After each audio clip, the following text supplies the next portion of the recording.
మనం తెలుగు బోధన అభ్యసన శాస్త్రంలో చాలా విషయాలు తెలుసుకున్నాం. అయితే చాలా ముఖ్యమైనది, ఎంతో సన్నద్ధతకు కూడుకున్న అంశం భాషోపాధ్యాయుల తరగతి సన్నద్ధత ప్రణాళికలు. ఈనాటి అంశం భాషోపాధ్యాయుల తరగతి సన్నద్ధత ప్రణాళికలు. భాషోపాధ్యాయులు అనగానే భాషను బతికించేటోళ్ళు, భాషను పిల్లలలో సృజనాత్మకంగా చూడగలిగిన వాళ్ళు భాషోపాధ్యాయులు. దేశ భవిష్యత్తు తరగతి గదిలో ఉంది అని మన పెద్దలు ఎంతోమంది చెప్పారు. ప్రత్యేకంగా ఒక పిల్లవాడు మానవత్వంతో మెలగాలి, ఒక పిల్లవాడు సమగ్ర మూర్తిమత్వానికి సహకారం పొందే అభివృద్ధిని పొందాలి అంటే ఆ పిల్లవాడి పట్ల భాషా ఉపాధ్యాయుని బాధ్యత ఎంతో ఉందని చెప్పవచ్చు.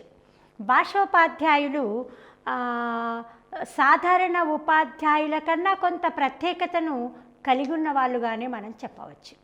ఒక సైన్స్ ఉపాధ్యాయుడు శాస్త్రీయ దృక్పథంతో పిల్లవాడిని తయారు చేస్తాడు.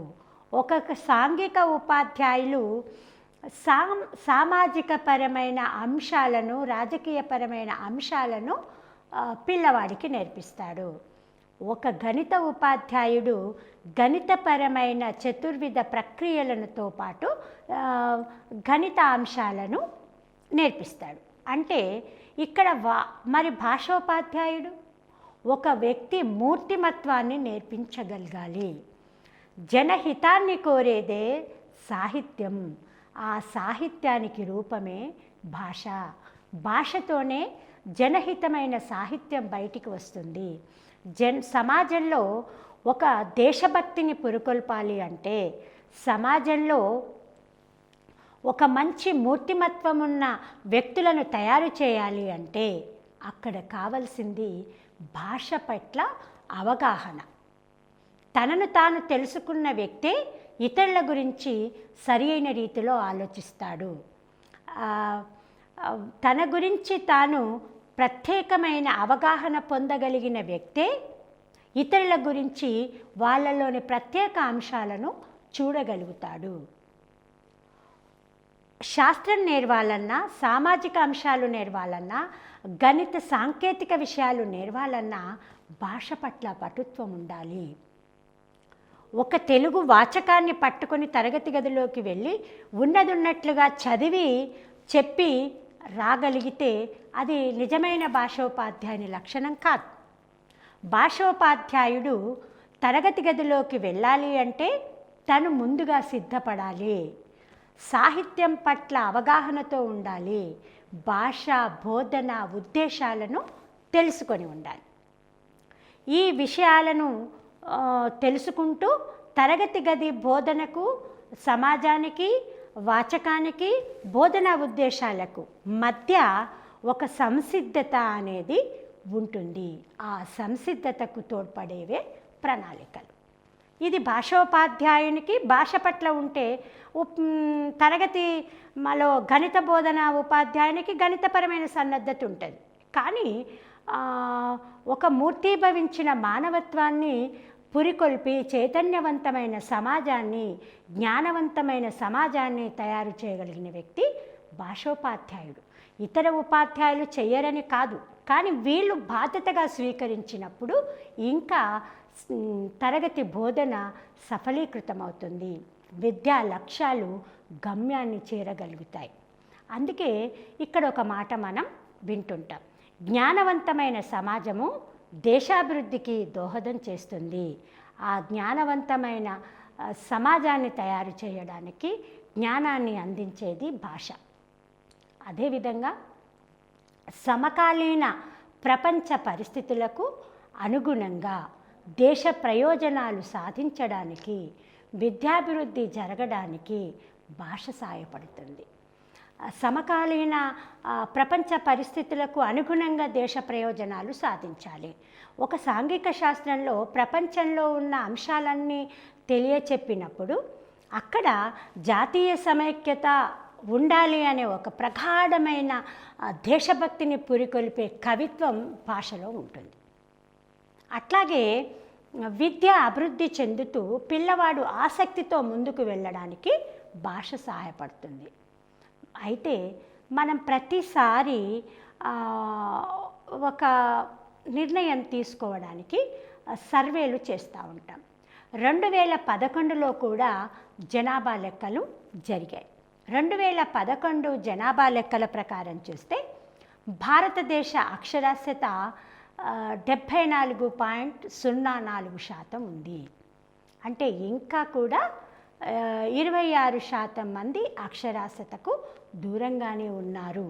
అంటే మొత్తం దేశవ్యాప్తంగా చూసినప్పుడు భారతదేశ అక్షరాస్యత 74.04% ఉంటే ఇందులో చదువుకున్న పురుషులు 82.14% ఉన్నారు. అంటే మరి 74కు 82కు చూస్తేనే ఇక్కడెక్కడో తక్కువ ఉన్నట్టుగా అనిపిస్తుంది. అది చూస్తే స్త్రీలదే.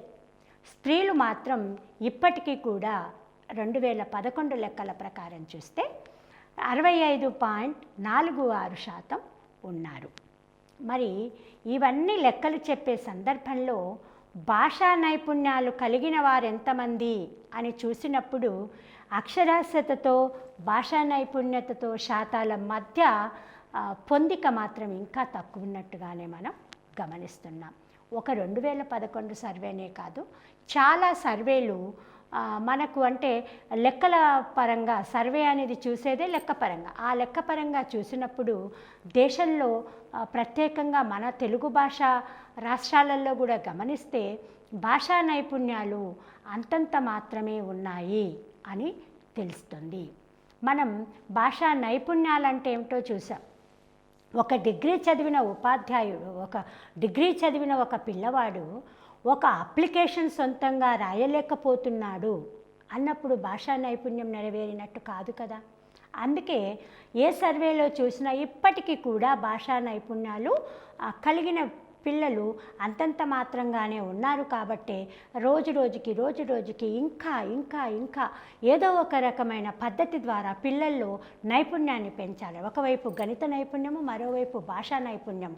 ఈ 4 ఇటు భాషా నైపుణ్యాలు అటు గణిత నైపుణ్యాలు సమానంగా వచ్చినప్పుడే పిల్లవాడు ఒక సమగ్రత అనేది సాధిస్తూ ఉంటాడు.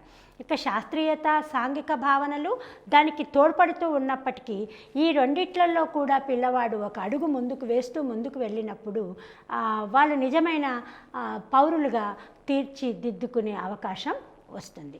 మరి ఇట్లా భాషా నైపుణ్యాలు తక్కువగా ఉన్న పరంగా చూస్తున్నప్పుడు మన దేశంలో విషయాల పరంగా ఆలోచించినప్పుడు భాష పట్ల డిపార్ట్మెంట్ పరంగా కానీ రాజకీయ పరంగా కూడా పెడుతున్న దృష్టి చాలా తక్కువనే చెప్పవచ్చు. సైన్స్, మ్యాథ్స్ల పైన పెట్టిన శ్రద్ధ భాష పట్ల పెట్టకపోవడం అనేది కూడా జరుగుతుంది. అంటే ఇక్కడ నేను ఈ విషయాలన్నీ చెప్పడంలో ముఖ్య ఉద్దేశం ఏమిటి అంటే, నానాటికి భాషా ఉపాధ్యాయుని బాధ్యత పెరుగుతూ ఉంది. భాషా ఉపాధ్యాయుడు తను సొంతంగా సిద్ధపడి సన్నద్ధపడి తరగతి గదిలోకి వెళ్ళాల్సిన ఆవశ్యకతనివి తెలియజెప్తున్నాయని మనం చూడవచ్చు. మరి ఇంకా ఏమిటి అంటే, ఒక వ్యక్తి సృజనాత్మకత పెరగడానికి మాతృభాషే కావాలి. తన భావ వ్యక్తీకరణ కోసం భాష ఉపయోగపడుతుంది అనుకున్నప్పుడు వచ్చిన ఊహలకి కల్పన ఇవ్వగలిగింది సృజనాత్మకత. ఆ సృజనాత్మకత ముందుగా మాతృభాష నుండే పుడుతుంది. అందుకే మాతృభాషను కాపాడుకోవాల్సిన అవసరం ఉంది అనుకుంటే ఒక భాషా ఉపాధ్యాయుడు ఒక కళాకారుడు, ఒక భాషా ఉపాధ్యాయుడు ఒక కవి, ఒక భాషా ఉపాధ్యాయుడు ఒక మార్గదర్శకుడు, ఒక భాషా ఉపాధ్యాయుడు మానవత్వాన్ని నిలబెట్టే వ్యక్తి కావాలి. అది అంటే రాజ్యాంగ ఆశయాలు నెరవేరాలి అంటే భాషా పటుత్వం కావాలి. భాషా పటుత్వం కావాలి అంటే భాష నేర్పే ఉపాధ్యాయుడు పిల్లల్లో విలువలను పెంచాలి, ఆసక్తిని పెంచాలి. సొంతంగా తను ఒక సృజనాత్మకంగా ముందుకు సాగడానికి ఒక వేదికను అందియాలి. ఈ విధంగా రాజ్యాంగ ఆశయాలు నెరవేరాలి అంటే భాషా ఉపాధ్యాయుని యొక్క సన్నద్ధత అత్యంత ఆవశ్యకమైనదిగా మనము గమనించవచ్చు. అయితే మరి భాషోపాధ్యాయుడు తరగతి గదిలోకి వెళ్ళే ముందే కొంత సన్నద్ధత కావాలి, కొంత సంసిద్ధత పొందాలి. ఆ సంసిద్ధత పొందడంలో ముఖ్యంగా విద్యావేత్తలు గమనించింది 11 అంశాలు. అవేమిటో చూద్దాం. వాటిలో మొట్టమొదటిది శుద్ధమైన వ్యవహారిక భాష. మనము తెలుగు భాష అనగానే ప్రాచీన సాహిత్యము, గ్రంథపరమైన సాహిత్యము, కావ్య భాషతో కూడిన సాహిత్యాన్ని చూసాం. అదే సందర్భంలో జానపద సాహిత్యం అనేది ఈ 2-3 శతాబ్దాలలో మనము వెలికి వస్తున్నట్టుగా చూస్తున్నాం. అది కూడా 1950 తర్వాత 70 తర్వాత జానపద సాహిత్యం బయటకు వచ్చినట్టుగా చూస్తున్నాం. అదేవిధంగా చూస్తే స్వాతంత్ర సంగ్రామ చరిత్రను చూసినా మనము ఆనాటి నుంచి సంస్కారవంతమైన సంస్కర్తలు వెలుగులోకి వచ్చి సాంస్కృతిక పరిరక్షణ కోసం చూసిన వ్యవహారిక భాష కోసం ఒక పట్టుబట్టి బయటికి వచ్చిన వాళ్ళు కొందరున్నారు, కవులు. వాళ్ళందరి గురించి మనం గతంలో కూడా చెప్పుకున్నాం. ఇట్లా ఒక ఉపాధ్యాయుడు తరగతి గదిలోకి వెళ్ళేటప్పుడు శుద్ధమైన వ్యవహారిక భాషా పటుత్వాన్ని తను గమనిస్తూ, తను పాటిస్తూ వ్యవహారిక భాషలో పటుత్వాన్ని కూడా ఇచ్చే అవకాశన చేయాలి. అంతేకాదు భాషా పునరుద్ధరణ కోసం కావలసిన అంశాలన్నింటినీ గమనించాలి. భాషా పునరుద్ధరణ అంటే ఇక్కడ మనం తెలుగు భాష పట్ల ఆలోచించినప్పుడు ఇక్కడ ఉర్దూ భాష ప్రాబల్యం ఉంది, ఇంగ్లీష్ భాష ప్రాబల్యం ఉంది. రకరకాల భాషలు ఈ తెలుగు భాషలో ఇముడుకొనిపోయాయి. ఇట్లా అన్ని భాషల పదాలు ఉన్నప్పుడు ఒక భాషోపాధ్యాయునిగా భాషా ఉపాధ్యాయుడు తన భాషను పునరుద్ధరణ చేయడం కోసం ఎప్పటికప్పుడు పూనుకుంటూ ఉండాలి. మూడవది భాషా సాంకేతీకరణ. భాషా సాంకేతీకరణ అనేది సంకేతపరంగా భాషను గమనిస్తూ వాటిని ముందుకు తీసుకెళ్లే ప్రయత్నం చేయాలి. ఇక 4వది ప్రామాణిక భాష. ఏ భాష పట్ల ఎక్కువ మంది ఆకర్షితమవుతారో, ఏ భాష అయితే కొంత ప్రమాణంగా అందరి మధ్యలో నిలబడగలుగుతుందో అదే ప్రామాణిక భాష. ఈ ప్రామాణిక భాషను ఎక్కువగా మనం పోషించే అవకాశాన్ని కూడా తీసుకోవాలి. ఉపాధ్యాయుడు భాషా వ్యాప్తికి కంకణం కట్టుకోవాలి. నిఘంటువులలోని పదాలు వాడుకను కూడా తను కొంత తీసుకోవాలి. అంటే ఒకవైపు వ్యవహారిక భాషను కాపాడుకుంటూనే ప్రామాణిక భాషకు ప్రాధాన్యత ఇవ్వాలి, తన మాతృభాషను వ్యాప్తి చెందడానికి కంకణం కట్టుకోవాలి. ఎప్పుడు వ్యవహారంలో ఉన్న భాషల పదాలతో పాటు ఆ పదాలకు సరిసమానమైన పదాలు నిఘంటువులో ఎన్నో ఉన్నాయి. మనం చూసాం, మన దగ్గర నిఘంటువులు, రకరకాల నిఘంటువులు ఉన్నాయి. ఒక్కొక్క నిఘంటువులో ఒక పదానికి ఇంకొక అర్థం కూడా చెప్పిన సందర్భాలు కొన్ని ఉన్నాయి. అందుకే ఆ నిఘంటువుల పదాల వాడుకను కూడా తన భాషా బోధనలో సన్నద్ధతలో భాగంగా చూడాలి.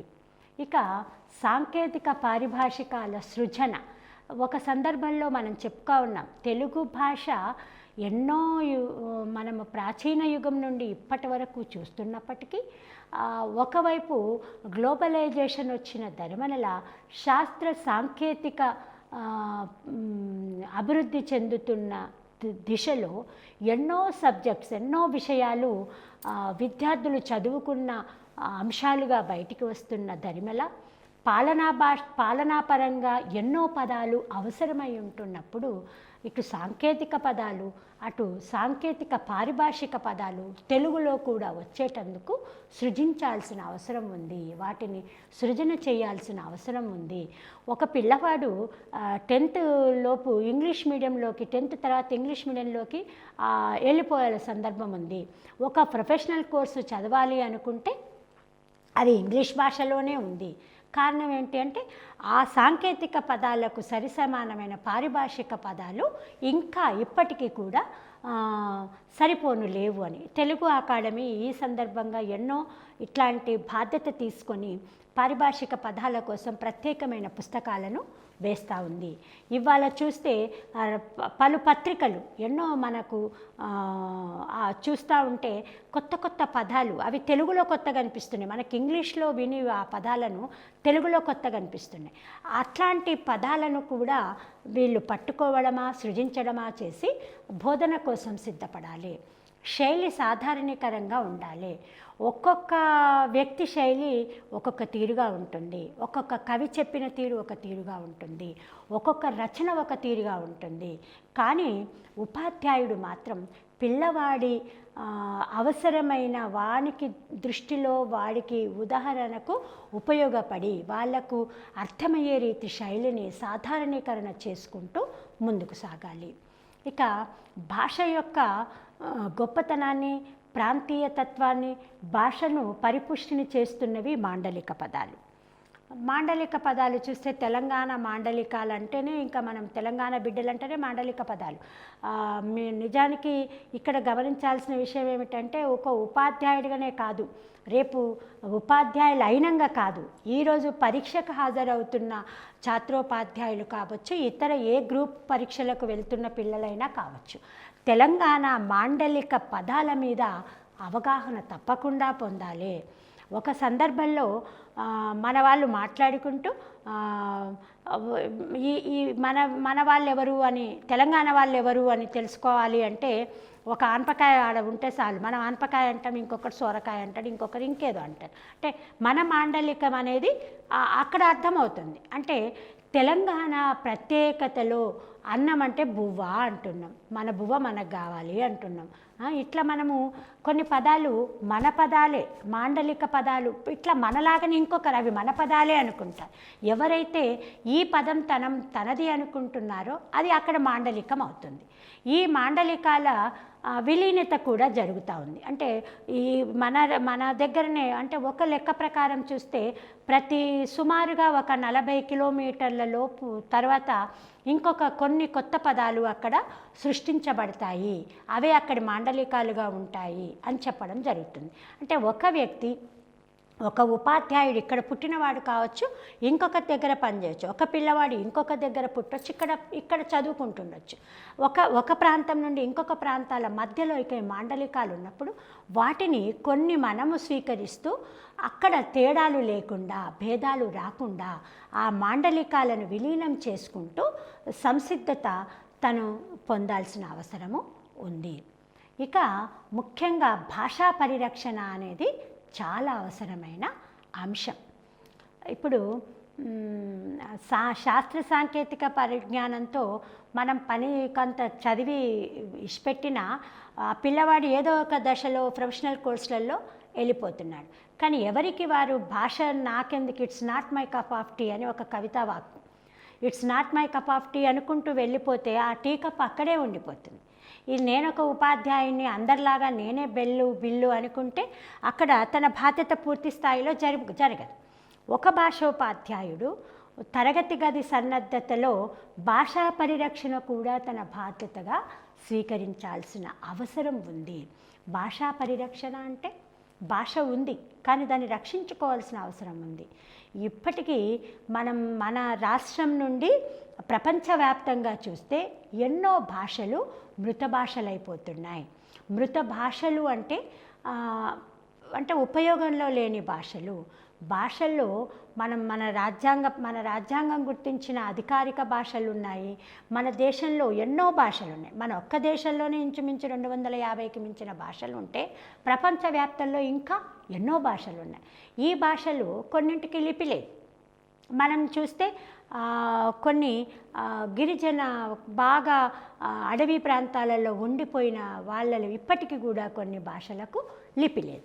లిపి లేని భాష వాడుకలో ఉన్నంత వరకే వాడుకుంటుంది. లిపి లేనప్పుడు తర్వాత యుగంలో ఆ భాష మిగిలిపోదు. అట్లాగే తెలుగు భాషను ఆలోచించినప్పుడు కూడా ఇవాళ రకరకాల ఆలోచనలతో వ్యక్తులు ఇతర భాషల పట్ల పరిగెత్తుతూ ఉన్న సందర్భంలో భాషా పరిరక్షణ కూడా ఒక ప్రత్యేకమైన అంశంగా స్వీకరించాల్సిన అవసరం ఉంది. ఇంతే కాకుండా సంకేతాలను లేదా చిహ్నాలను ఉపయోగించే భాషగా దీన్ని స్వీకరిస్తూ ఉపాధ్యాయుడు తరగతి గదికి వెళ్ళేటప్పుడు ఈ 11 అంశాలను దృష్టిలో ఉంచుకొని భాషోపాధ్యాయుడు సంసిద్ధత పొందాలి. అంటే ఇక్కడ మనం అర్థం చేసుకోవాల్సిన అంశం ఏమిటి అంటే, ఒక తెలుగు వాచకం మనకు ఆ సందర్భంలో ఆ సంవత్సరంలో ఒక తరగతి గదిలో బోధించాల్సిన పాఠ్యాంశాలను మనకు తెలియచెప్తుంది. కానీ ఆ భాషా బోధనలో ఆ తరగతిలో కావచ్చు ఒక దీర్ఘకాలిక ప్రక్రియగా కూడా మనం చూసినప్పుడు అక్కడ ఆ భాషా బోధన చేసే లక్ష్యాలను మనం పలు రకాల అంశాలుగా దృష్టిలో పెట్టుకొని భాషోపాధ్యాయుడు సంసిద్ధత పడాలి. ఈ రకంగా భాషోపాధ్యాయుడు తరగతి సంసిద్ధత పొందాలి. ఈ సంసిద్ధత పొంది బోధన కోసం ప్రత్యేకమైన ప్రణాళికలను రూపొందించుకోవాలి. ప్రణాళిక లక్ష్య సాధనను నిర్దేశిస్తుంది. ప్రణాళిక లక్ష్య సాధన కోసం తపిస్తుంది. ఒక ప్రణాళిక రాశాడు అన్నప్పుడు తను ఏమనుకుంటున్నాడో ఆ లక్ష్యాన్ని సాధించడం కోసం ఒక మార్గనిర్దేశనం జరుగుతుంది. ఇక్కడ భాషోపాధ్యాయుడు కూడా ఒక్కొక్క తరగతి తన ఒక్క భాషోపాధ్యాయులు ఇవ్వాలటి పాఠశాల పరిస్థితులను చూసినప్పుడు అది సక్సెస్ స్కూల్ కావచ్చు, సాధారణ పాఠశాల అయితే ఎట్లాగూ ఒకే మీడియం ఉంటుంది. అక్కడ ఒక తరగతికే ఒక మీడియంలో పిల్లలకే ఉపాధ్యాయుడు బోధిస్తున్నాడు. కానీ ఇవాళటి కాలంలో సక్సెస్ స్కూల్ పేరు మీద కొన్ని పాఠశాలలు, పూర్తిగా ఇంగ్లీష్ మీడియం పేరు మీద మరికొన్ని పాఠశాలలు ఇవాళ పాఠశాలల్లో ఉంటున్నాయి. అట్లా ఉన్నప్పుడు ఇక్కడ భాషా బోధన చేసే ఉపాధ్యాయుడు వాళ్ళు సక్సెస్ స్కూల్ ఇంగ్లీష్ మీడియం పిల్లవాడైనా తెలుగు మీడియం పిల్లలైనా సరే 2 తరగతులను క్లబ్ చేసుకొని ఒక్క దగ్గర కూర్చోబెట్టి పాఠ్యబోధన చేయాల్సిన అవసరం ఉంది. అంటే ఒకే సందర్భంలో నిజానికైతే అక్కడ ఇంగ్లీష్ మీడియం పిల్లవాడు ద్వితీయ భాషగా నేర్వాల్సి ఉంటుంది, తెలుగు మీడియం పిల్లవాడు ప్రథమ భాషగా నేర్వాలి. కానీ మన తెలుగు మాతృభాష కావడం వల్ల మన ప్రణాళిక రచనలో ఏ మీడియం పిల్లలైనా సరే మనము తెలుగును ప్రథమ భాషగా వాళ్లకు చెప్తా ఉన్నాం.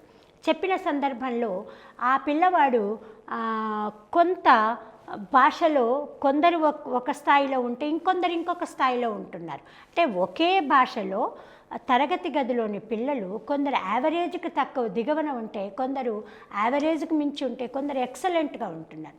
మనము నిరంతర సిసిఈ మెథడ్లో చూస్తున్నాం. ABCDE గ్రేడ్లను చూస్తున్నాం. ఈ గ్రేడ్లో భాషలో కూడా ఈ గ్రేడ్ పొందుతున్నాడు పిల్లవాడు అంటే అక్కడ భాషా నైపుణ్యాలలో వాడు ఎంత బలహీనంగా ఉన్నారో మనకు అర్థమవుతుంది. ఈ బలహీనత నుంచి వెలుగులోకి రావాలి అంటే సరి అయిన ప్రణాళిక కావాలి. ఆ సరి అయిన ప్రణాళిక రూపొందించాలి అంటే ఆ ప్రణాళిక లక్ష్య సాధనను నిర్దేశించాలి. ఈ నిర్దేశించే ప్రణాళికలో ముఖ్యంగా 4 అంశాలు ఇమిడి ఉన్నాయి. ఆ 4 అంశాలు ప్రణాళికలో ముఖ్యంగా ఏమిటి అంటే సాధించవలసిన లక్ష్యాలను, సామర్థ్యాలను గుర్తించాలి.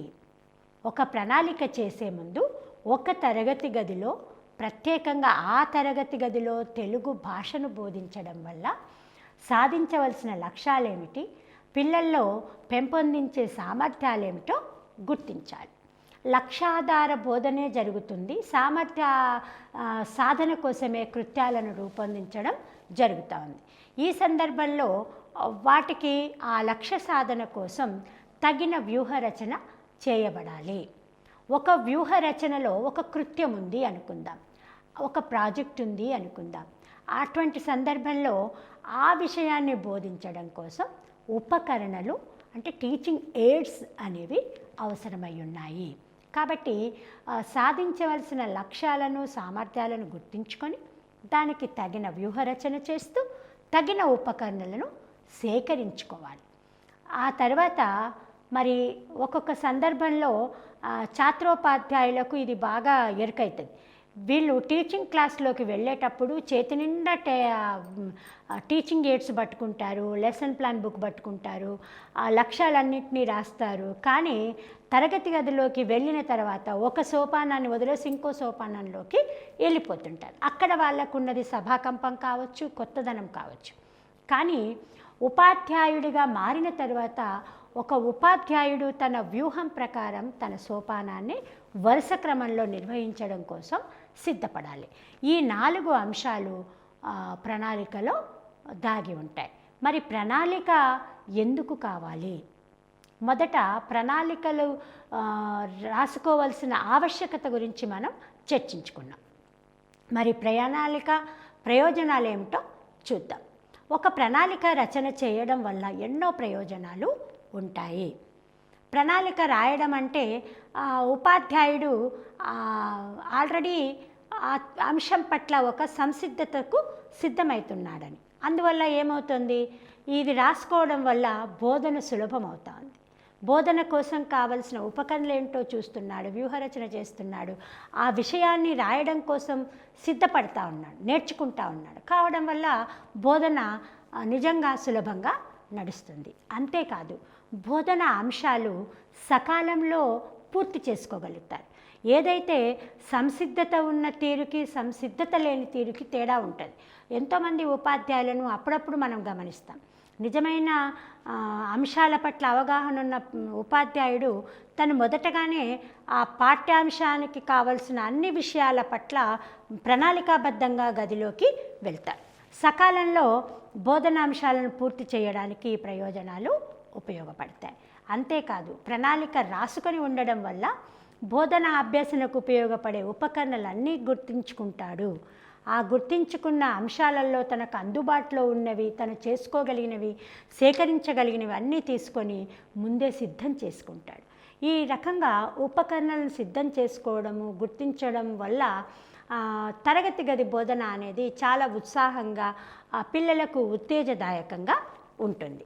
ఇంతేకాదు, ప్రణాళికను రాసుకుంటూ ఉన్నాడు కాబట్టి ఆ ప్రణాళికలో చెప్తున్న పాఠ్యాంశాలను, లక్ష్య సామర్థ్యాలను సాధించడం కోసం కృత్యాలు రాస్తూ ఎప్పటికప్పుడు వాటిని నిరంతర మూల్యాంకనం కోసం అవసరమైన సోపానాలన్నీ కూడా రాసుకుంటూ ఉంటాడు. అందువల్ల మనం ప్రణాళిక రచన చేయడం, ప్రణాళికలు రాసుకోవడం వల్ల ఉపాధ్యాయునికి నిరంతర మూల్యాంకనము, సామర్థ్యాల సాధన మొదలైన అన్నింటిపైన అవగాహన తోడ్పడుతుంది.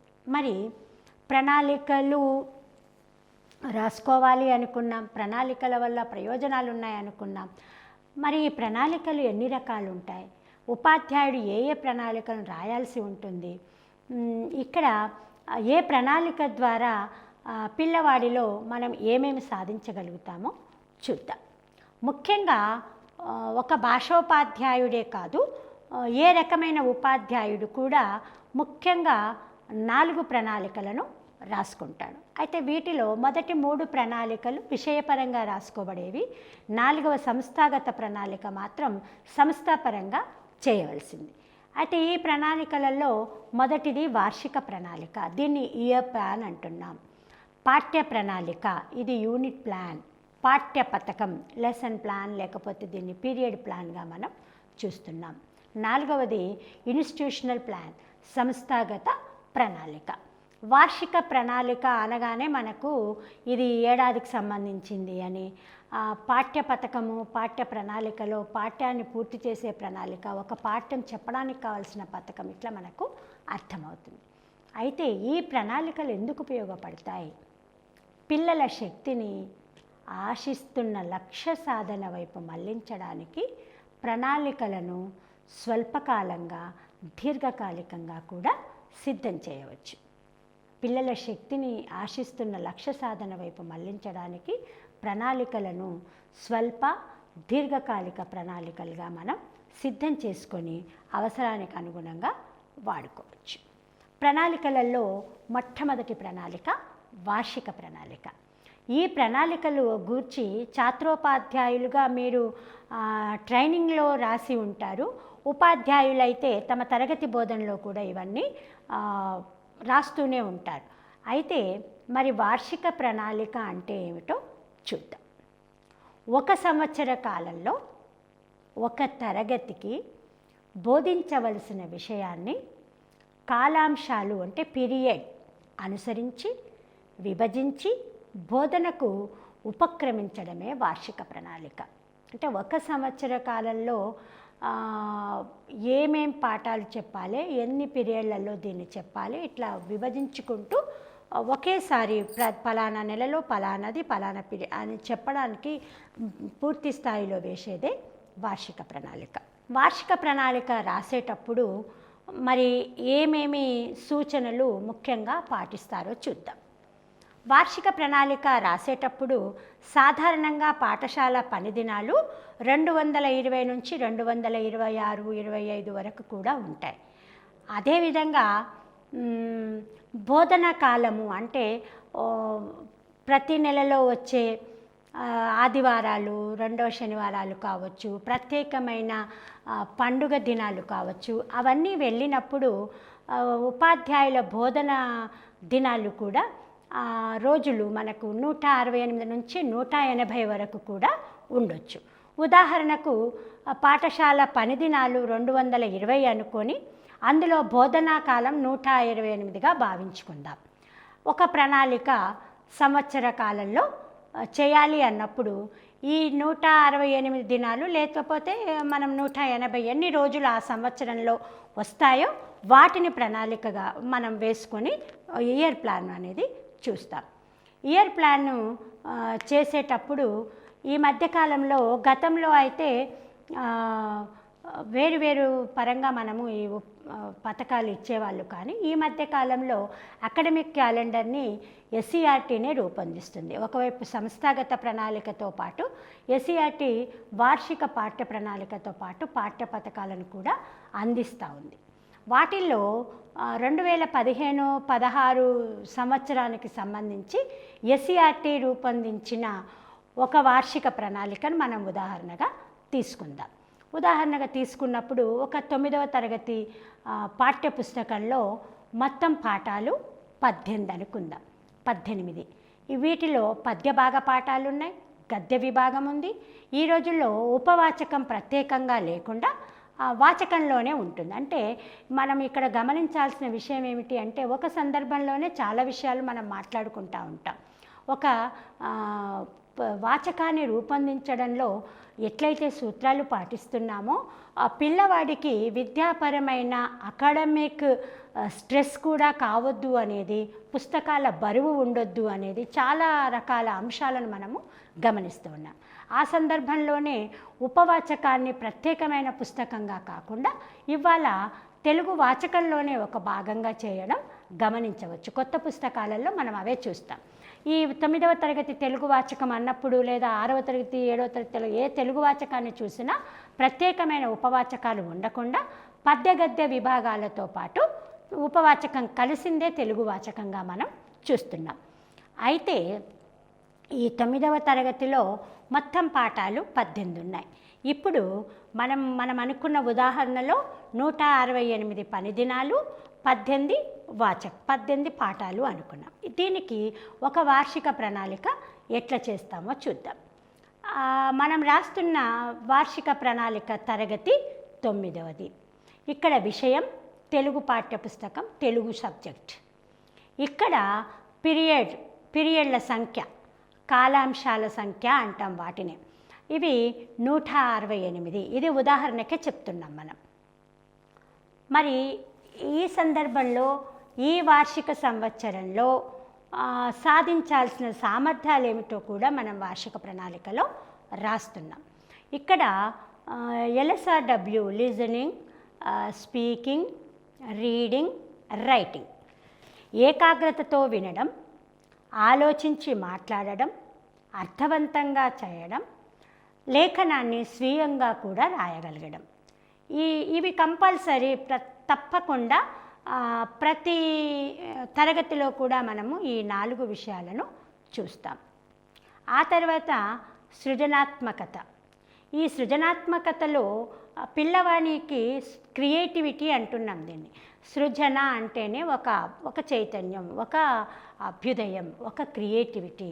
ఈ క్రియేటివిటీలో ప్రశంసాపూర్వక సున్నితత్వము అంటున్నాం. ప్రశంసాపూర్వక సున్నితత్వంలో ఒక పిల్లవాడు ఒక విషయాన్ని పరంగా దాన్ని మెచ్చుకోగలగాలి, దాన్ని ఒప్పుకోగలగాలి, దాన్ని అనలైజ్ చేయగలగాలి, ఆ సున్నితత్వం దాంట్లో చూపించగలగాలి. అంతేకాకుండా పదజాలం పైన, వ్యాకరణ అంశాలపైన పట్టుండాలి. పదజాలం అనగానే తరగతి పాఠ్యాంశంలో వచ్చిన పదాలను ఎంపిక చేసుకొని ఆ పదాలు ఏ ఏ అంశాల పరంగా ఉన్నాయి, వీటికి వ్యతిరేక పదాలు ఉన్నాయా, సమానమైన పదజాలం ఇంకేమైనా పదాలు ఉన్నాయా, వ్యాకరణ పరంగా చూస్తే ఇవి ఏ భాషా విభాగానికి వచ్చినాయి, ఇట్లాంటి విషయాలన్నీ కూడా దీని కిందికి రావడం వల్ల మనం వార్షిక ప్రణాళికలో 4వ విషయంలో సృజనాత్మకత సామర్థ్యాలలో ఇది 4వ అంశంగా సృజనాత్మకతను రాసుకుంటున్నాం. ఆ తర్వాత మాసాల వారీగా పాఠాలను విభజించడం, ఇది ముఖ్యంగా చేయాల్సిన విషయం. అంటే మనకున్న టోటల్ పీరియడ్స్ని ఒక మాసంలో ఉన్న బోధనా పీరియడ్లను చూసుకుంటూ మాసాల వారీగా పాఠాల విభజన చేయాల్సి ఉంటుంది. ఈ మాసాల వారీగా పాఠాల విభజన అనేది మనకు చూస్తే వాచకాలలో కనిపిస్తూ ఉంటుంది. వాటిని కూడా మనము చూడాల్సిన అవసరం ఉంది. ఇక 6వ అంశం ఉపాధ్యాయుల ప్రతిస్పందన. ఈ పాఠ్యాంశాలు బోధన చేసేటప్పుడు అతని ఎలాంటి స్పందన ఉంది అనేది, ఆ తర్వాత ప్రధానోపాధ్యాయుడు కూడా సలహాలు సూచనలు ఇస్తూ చివరికి అతని సంతకం కూడా ఈ వార్షిక ప్రణాళికలో ఉంటుంది. ఒక ఉపాధ్యాయుడు ఒక అంశాన్ని ఆ వార్షికంలో ఆ నెలలో పూర్తి చేశాడా చేయలేదా, చేయలేకపోతే కారణం ఏమిటి, చేయడం వల్ల అతని పిల్లల్లో అతను పొందిన అనుభూతి ఏమిటి, అట్లాంటివి మన ఉపాధ్యాయుల ప్రతిస్పందనలో కూడా చూస్తాం. అయితే ఇక్కడ గమనించాల్సిన విషయం ఏమిటి అంటే, మనము గత సంవత్సరం చూసినప్పుడు మార్చిలోనే అయిపోయి ఏప్రిల్లో కొంత మనము పాఠాలను మొదలుపెట్టాం తర్వాత సంవత్సరానికి సంబంధించి. అంటే ఒక వార్షిక ప్రణాళిక రాసేటప్పుడు ఎప్పుడైనా అవసరం వచ్చినప్పుడు కొన్ని మార్పులు చేస్తూ తిరిగి రాసుకోవాల్సిన అవసరం కూడా మనకు ఉంటుంది అని ఇక్కడ గమనించాలి. మరి వార్షిక ప్రణాళికలు చూసినప్పుడు మీరు అంటే ఇక్కడ చూపించలేని సందర్భం ఉంది, కానీ ఖచ్చితంగా ఒక వార్షిక ప్రణాళికను మీరు రాసి ఉన్నప్పుడు లేదా టెక్స్ట్ బుక్లో కానీ వాటిని గమనించి అందులో ఉన్న పీరియడ్ల ప్రకారం మీరు చెప్తున్న విషయాలు ఏమిటి అనేది చూడాల్సిన అవసరం కూడా ఉంది.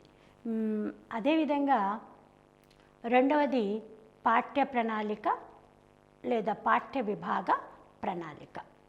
పాఠ్య ప్రణాళిక అంటే ఇది రెండవది అని చెప్పుకున్నాము. దీన్నే యూనిట్ పథకం అంటాం.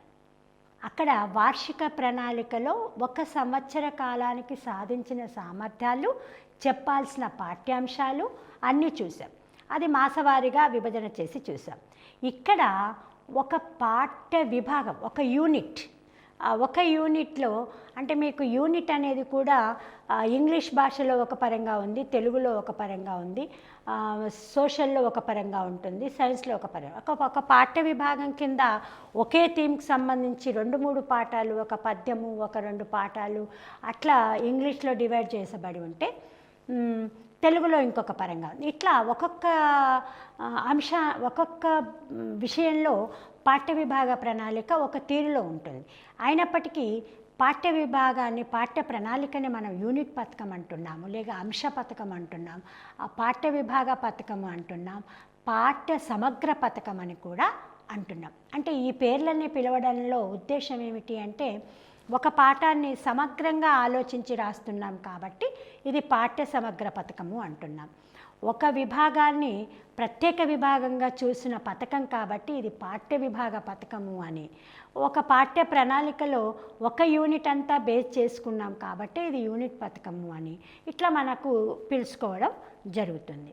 ఈ యూనిట్ పాఠ్య విభాగ ప్రణాళికలో చూస్తే, తెలుగు భాష విషయంలో చూస్తే మాత్రం ఒక పాఠాన్నే ఒక యూనిట్గా భావించాల్సిన అవసరం ఉంటుంది. ఒక యూనిట్గా భావించి విభజించుకొని ప్రణాళికాబద్ధంగా ప్రణాళిక రూపొందించాల్సిన అవసరం ఉంది. ఒక పాఠమే ఒక యూనిట్గా ఉంటుంది కాబట్టి ఏ అంశం వరకు ఒక యూనిట్గా తీసుకోవాలి, ఒక యూనిట్లో ఒక పార్ట్గా తీసుకోవాలి, అట్లా భావించి ప్రణాళికను రూపొందించుకోవాల్సిన అవసరం ఉంది. మరి యూనిట్ ప్రణాళిక కూడా మనం రాసుకోవాల్సిన ఆవశ్యకత ఉంది. యూనిట్ ప్రణాళికలు రాసేటప్పుడు ఏమేమి ఉన్నాయో చూద్దాం. ఒక తరగతి, సాధారణంగా తరగతి అది రాస్తాము. ఆ తర్వాత పాఠం పేరు రాసిన తర్వాత ఒక పాఠాన్ని ఒక యూనిట్గా మనం తీసుకుంటున్నాం కాబట్టి ఒక రోజుతో పూర్తయ్యేది కాదు. ఎందుకంటే మనం పాఠ్య ప్రణాళికలలో చూసాము, అక్కడ మనకు చదవండి, ఆలోచించండి, చూడండి, ఆలోచించండి అనే విషయాలతో పాటు నేపథ్యం ఉంటుంది, పాఠ్య నేపథ్యం ఉంటుంది, కవి పరిచయం ఉంటుంది, మనం అక్కడ పాఠ్యాంశం ఉంటుంది, ఆ తర్వాత ఇవి చేయండి అంటూ పాఠ్య అనంతర అంశాలు ఉంటున్నాయి. కాబట్టి ఒక పాఠాన్ని ఒక యూనిట్గా తీసుకుంటున్నాం కాబట్టి ఈ అంశాలన్నీ ఆ యూనిట్ ప్రణాళికలో ఉంటాయి. ఈ అంశాలన్నీ పూర్తి చేయడానికి ఒక యూనిట్గా భావించి ఆ అంశాన్ని పూర్తి చేయడానికి కావలసిన కాలాంశాలను మనం అవసరమైన కాలాంశాలుగా తీసుకొని అక్కడ వేసుకోవాలి. ఆ తర్వాత పాఠం ద్వారా సాధించాల్సిన సామర్థ్యాలు. ఒక ఉపవాచకం అయినప్పుడు ఆ ఉపవాచకం యొక్క ద్వారా సాధించే సామర్థ్యాలలో విస్తీర్ణ పఠనం ఒకటి, అదనపు అంశాల పఠనం ఒకటి. ఇక్కడ మనకు ఆ విస్తార పఠన సామర్థ్యం అనేది అక్కడ ప్రత్యేకంగా చూస్తాం.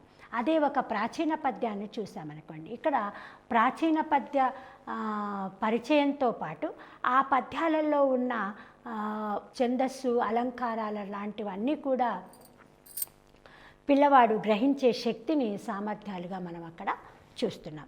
ఈ పాఠం ద్వారా సాధించవలసిన సామర్థ్యాలు ఏమిటో ఇక్కడ ప్రత్యేకంగా రాయాలి. ఆ తర్వాత అంశాల వారీగా విభజించాలి. అదనపు సమాచారాన్ని సమకూర్చుకోవాలి. ఉపాధ్యాయుని ప్రతిస్పందన ఏమిటో చూడాలి. అదనపు సమాచారాన్ని సమకూర్చుకోవడము అంటే ఒక కవి ఒక పద్యపాఠం చెప్పుతున్నప్పుడు భాగవత పద్యపాఠం చెప్తున్నాం. భాగవత పద్యపాఠం చెప్పినప్పుడు ఆ భాగవతంలో పోతన గారి భాగవతంలో అది ఏ పార్టికెళ్ళి తీసుకున్నాం, పోతన గారి జీవిత చరిత్ర ఏమిటి, అసలు అతను రాసిన గ్రంథాలు ఏమిటి, ఆ కవి పరిచయము పుస్తకంలో కొంత ఇచ్చినప్పటికీ అతని గురించి ఇంకా అదనపు సమాచారాన్ని మనం సేకరిస్తూ ఉంటాం. ఇది తరగతి సంసిద్ధతలోనే ఉపాధ్యాయుడు పొందుతుండు కాబట్టి యూనిట్ రాసేటప్పుడు కూడా యూనిట్ ప్లాన్లో కూడా అదనపు సమాచారం కింద అతను ఏమేమి తీసుకుంటున్నాడో అవన్నీ కూడా ఇక్కడ రాయాల్సి ఉంటుంది. ఈ విభజన, ఈ యూనిట్ ప్రణాళిక ద్వారా ఉపాధ్యాయుని స్పందన ఏమిటో కూడా ఇందులో మనం చూస్తాం. ఇక వార్షిక ప్రణాళిక, యూనిట్ ప్రణాళిక. ఇక్కడ ఇవి రాస్తున్నాము అనడంలోనే, ఈ సంసిద్ధత పడుతున్నాము అనడంలోనే ఆ వాచకం పట్ల పూర్తి పటుత్వం ఉపాధ్యాయునికి వస్తుంది. ఉపాధ్యాయుడు ఎప్పుడైతే ఒక అంశం పట్ల తను ప్రాధాన్యత పొంది తను నైపుణ్యం పొందుతాడో తను బోధించే సందర్భంలో కూడా అంతే నిపుణతను ప్రదర్శిస్తాడు. ఇక్కడ ఉపాధ్యాయుని యొక్క కౌశలత, ఉపాధ్యాయుని యొక్క నిపుణత, అతని యొక్క సామర్థ్యం అనేది తను రాసుకునే వార్షిక యూనిట్ ప్రణాళికలతో పాటు చాలా తరగతి గదికి దగ్గరగా చేసేది మూడవ ప్రణాళిక, అది పాఠ్యపథకం. ఈ పాఠ్యపథకం దీన్నే పీరియడ్ పథకం అంటున్నాం, దీన్నే పీరియడ్ ప్లాన్ అంటున్నాం. ఈ పీరియడ్ ప్లాన్లో ఒక కాలాంశంలో అంటే ఒక్క పీరియడ్లో నిర్ణీత పాఠ్య భాగానికి ప్రణాళిక తయారు చేసుకోవడం పీరియడ్ ప్లాన్ అవుతుంది. ఇక్కడ భాషా అభ్యసనలో బోధనా అభ్యసన తరగతి గదిలో జరుగుతుంది. బోధనా అభ్యసనంలో అంటే ఆ 45 నిమిషాల కాలం కావచ్చు, 40 నిమిషాల పరిమితి కావచ్చు.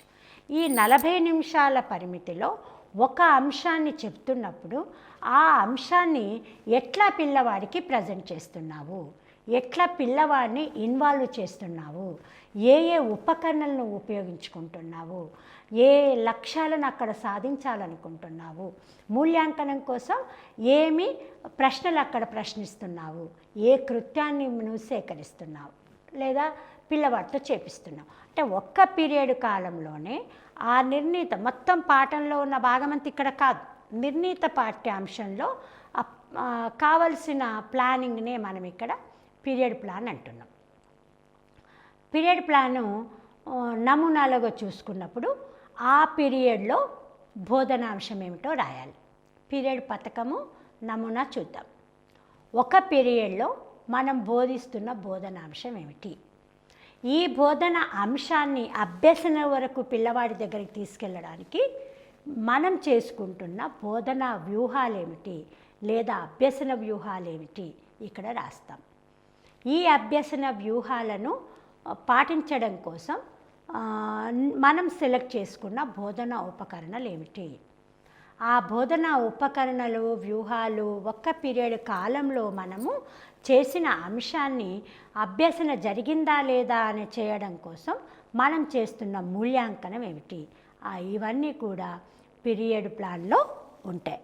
ఈ నమూనాలో ప్రతి పాఠ్యాంశానికి ప్రతి కాలాంశానికి ఉపాధ్యాయులు పాఠ్యపథకం రాసుకోవాల్సిన అవసరం ఉంటుంది. ఇది ఒక ఛాలెంజింగ్ థింగ్ అయినప్పటికీ ఉపాధ్యాయుడు అలవాటుగా చేస్తూ వెళ్ళాల్సిన అవసరం ఉంది. వార్షిక యూనిట్ ప్లాన్లు చేయడంలో ఉన్నంత హుషారు ఒక పాఠ్యపథకం రాసేటప్పుడు ఇది రిస్కీతో కూడిన పని. కానీ ఒక్కసారి రాసుకున్న ఉపాధ్యాయుడు ఆ పాఠ్యపథకంతో పాటు తన పాఠ్య బోధనలో కూడా పూర్తి సంసిద్ధుడై ఉంటాడు. కాబట్టి పీరియడ్ ప్లాన్లు కూడా రాసుకొని హుషారుగా ముందుకు సాగాల్సిన అవసరం ఉంది. ఇప్పటి వరకు మనము ఈ వార్షిక అంటే ఒక భాషోపాధ్యాయుడు తరగతి గది సన్నద్ధత కోసం తయారు చేసుకోవాల్సిన వివిధ ప్రణాళికలలో మొదటి 3 విషయాలను చూసాం. అవి వార్షిక ప్రణాళిక, 2 యూనిట్ ప్రణాళిక, 3వది పీరియడ్ ప్రణాళిక. ఈ వీటిలలో పూర్తి స్థాయిలో అకాడమిక్ అంశాలనే తీసుకుంటున్నాడు. అకాడమిక్ అంశాలతో తను ఉపయోగిస్తున్న బోధనోపకరణలను చెప్తున్నాడు. ఈ పాఠ్యాంశాల సాధన కోసం ఉపాధ్యాయుడు ఊహించిన వ్యూహాలేమిటో రాసుకుంటున్నాడు. దాని తగ్గట్టుగా నిరంతర మూల్యాంకన కోసం ఉపాధ్యాయుడు ఎట్లా సంసిద్ధత పడుతున్నాడు, అదనపు సమాచారాన్ని అందించడం కోసం ఏ సమాచారాన్ని సేకరిస్తున్నాడు, పిల్లవాడిని ఎట్లా మూల్యాంకన చేస్తున్నాడు, ఈ అంశాలన్నీ కూడా ఒక అద్దంలో పెట్టినట్టుగా కనిపిస్తాయి. మన ముఖ కవలికలకు మన మానసిక పరిస్థితికి అద్దంలాగా ముఖం కనిపిస్తుంది అన్నట్టు ఒక తరగతి బోధనలో ఉపాధ్యాయుని యొక్క సంసిద్ధతను దర్పంలాగా చూపించేవే ఈ ప్రణాళికలు. వార్షిక ప్రణాళికలో నెలవారీ ఉంటుంది, యూనిట్ ప్రణాళికలో యూనిట్ పరంగా ఉంటే పీరియడ్ ప్లాన్లో ఒక పీరియడ్కి సంబంధించిన ప్లానింగే ఉంటుంది. కానీ ఏది చేసినా ఉపాధ్యాయుడు ఒకదానితో ఒకటి ఒక రిలేషన్ ఉండేటట్టుగా చూడాలి. తను చేయాలనుకున్న సాధించాలనుకున్న సామర్థ్యాల సాధనకు ఈ ప్రణాళికలు ఎంతగానో తోడ్పడుతున్నాయి అనే విషయాన్ని గమనించి ముందుకు సాగాలి. ఇక ప్రణాళికలలో 4వది సంస్థాగత ప్రణాళిక. సంస్థ అంటేనే ఇన్స్టిట్యూషన్, సంస్థపరమైన ప్రణాళిక కాబట్టే ఇది సంస్థాగత ప్రణాళిక అనిపించుకుంటున్నాం. సంస్థాగత ప్రణాళిక అంటే ఇది అంటే సాధారణంగా సంస్థాగత ప్రణాళికలో ఒక పాఠశాలకు సంబంధించి పూర్తి స్థాయి ప్రణాళిక వస్తుంది. కానీ ఒక భాషోపాధ్యాయుని సంస్థాగత ప్రణాళికలో అన్నప్పుడు తన భాషా బోధనను పూర్తి స్థాయిలో సఫలీకృతం చేసుకోవడం కోసం భాషోపాధ్యాయుడు సమాజంలో ఉన్న వనరులను ఉపయోగించుకుంటాడు, పాఠశాలలో ఉన్న వనరులను కూడా ఉపయోగించుకుంటాడు. సంస్థాగత ప్రణాళిక అంటే ఒక సంస్థ పరంగా రాసినప్పుడు అది సంస్థాగత ప్రణాళిక. కానీ ఇక్కడ మనం ఏం చేస్తున్నాం, భాషోపాధ్యాయుడు తనతో పాటు తన చుట్టూ ఉన్న సంస్థ, తన చుట్టూ ఉన్న వనరులను ఉపయోగించుకోవడం కోసం సంస్థాగత ప్రణాళికను సిద్ధం చేసుకుంటాడు. ఇట్లా సిద్ధం చేసుకునేటప్పుడు సమాజంలోని వనరులను ఉపయోగిస్తాడు, వాటితో సుసంపన్నం చేసుకుంటాడు. విద్యార్థుల పురోభివృద్ధికి సామాజిక సాంస్కృతిక పరిసరాలకు అనుగుణంగా ఒక సంవత్సరంలో నిర్వహించగలిగిన విద్యా కార్యక్రమాలన్నింటినీ పేర్కొంటూ సిద్ధం చేసిన ప్రణాళికే సంస్థాగత ప్రణాళిక. ఈ ప్రణాళిక ముఖ్య లక్షణాలు: పాఠశాల సమాజానికి సన్నిహిత సంబంధం ఉంటుంది, పాఠశాల నిర్వహణలో ప్రజాస్వామ్య విలువలు కాపాడబడతాయి, విద్యార్థుల ప్రయోజనాల పరిరక్షణ చేయబడుతుంది. ఈ రకంగా సంస్థాగత ప్రణాళికలు ప్రత్యేకమైన లక్షణాలతో ఉంటాయి అనేది మనము గమనించవచ్చు. అయితే సంస్థాగత ప్రణాళికలో ప్రాధాన్యత కలిగిన అంశాలు ఏమిటో చూద్దాం. పాఠశాల యొక్క గమ్యం ఏమిటో సంస్థాగత ప్రణాళిక రుజువు చేస్తుంది. పాఠశాల అవసరాలను అందరికీ అర్థమయ్యేలా చూపిస్తుంది. పాఠశాలలో ఉన్న వనరులు ఏమిటి, ప్రభుత్వం నుంచి ఏం వనరులు వస్తున్నాయి, స్థానికంగా ఎలాంటి వనరులు ఉపయోగించుకోవాలి అనేది సంస్థాగత ప్రణాళికలో చూస్తాం.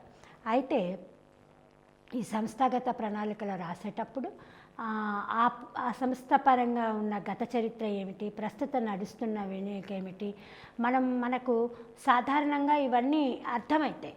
కానీ భాషోపాధ్యాయుడికి సంస్థాగత ప్రణాళిక పూర్తి స్థాయిలో ఉపయోగకరం కాదు. కానీ పాఠశాల నుంచి, సమాజం నుండి తనకు ఎంతవరకు అవసరమవుతుందో అంతవరకు సేకరించడం కోసం తన ప్రణాళిక తను సిద్ధం చేసుకోవాలి. ఇప్పుడు సంస్థాగత ప్రణాళిక తయారు చేసేటప్పుడు ఆ సంవత్సర కాలంలో వస్తున్న అన్ని రకాల ప్రత్యేక విషయాలన్నింటినీ, అంటే బాలల దినోత్సవ సందర్భం ఉంది, మాతృభాషా దినోత్సవం ఉంది, గురు పూజోత్సవ దినోత్సవం ఉంది, ఇట్లా యాన్యువల్ డే ఉంటుంది, పిల్లల సెండ్ ఆఫ్ డే ఉంటుంది. ఇట్లా మనం చూస్తే అప్పటికప్పుడు ప్రభుత్వ పరంగా వస్తున్న ప్రత్యేక అంశాలు ఎన్నో కూడా ఈ ప్రణాళికలో యాడ్ అయి ఉంటాయి అన్నట్టు.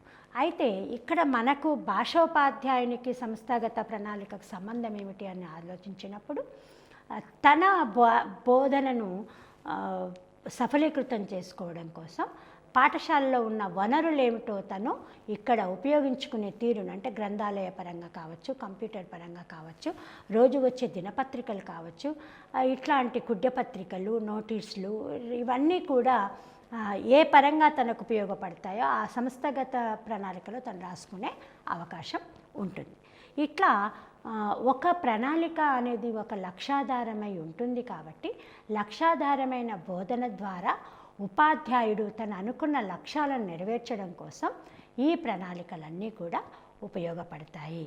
ఒక ప్రణాళిక రాసేటప్పుడు ఏం సాధ్యమో ఏం అసాధ్యమో అర్థం చేసుకుంటారు. కాబట్టి సాధ్యాసాధ్యాలను ముందే ఊహించుకొని ప్రణాళికాబద్ధంగా వాటిని సమకూర్చుకొని బోధనను సఫలీకృతం చేసుకోవే అవకాశం ఉంటుంది.